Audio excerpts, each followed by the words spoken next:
The most unaffordable city in the U.S. isn't even a city. For the 15th consecutive quarter, Brooklyn, New York tops the list. Someone making the average salary in Brooklyn cannot afford the price of a median home there. MarketWatch's Catey joins us to dive into the numbers.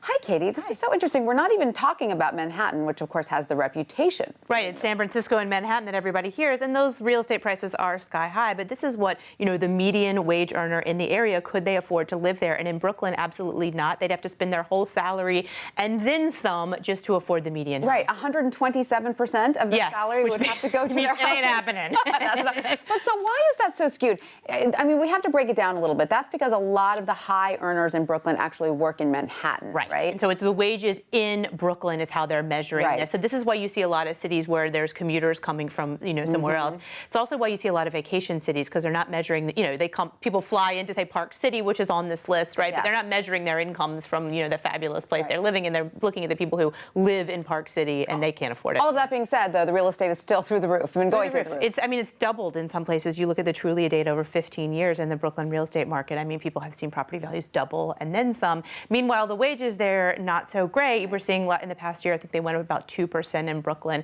So what's happening all over the country really is real estate prices have outpaced wages. And so there's more unaffordable markets than there have been in 8 years. So let's talk about the top five, because then, of course, Manhattan is on that list. Yeah, of course.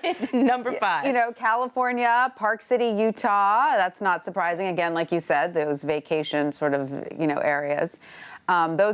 Those are going to be the most expensive areas of the country, right? And a lot of it is, some of it's foreign money coming in that's driving up real estate prices. So even when you are, like Manhattan, these people are probably working in Manhattan, living in Manhattan. They still can't afford it, so that's a big thing. So we're seeing a lot of that. And those areas of California, Santa Cruz, Marin County, right? You can see this pattern going on, and people are like, well, no wonder I can't afford it. So where do we go, Catey? There's good news here. Georgia. You go down south if you want to afford places. So there's a few counties in Georgia, near Atlanta, I think near Macon. Yeah, I mean, that's why you see people going south all the time from the north. Look, in Georgia, the cost of living only takes up 13% of your paycheck. That's right. I mean, that's in the rule is that you want to spend 30% or less of your paycheck on your housing. Go south. Go south. Your family lives there, right? They do, and they don't understand how I live in New York City. They think it's insane because they're probably spending 10% of their paycheck. Oh my God, the things we do to be in the middle of the action, right, True. Catey? All right, thank you so much for that.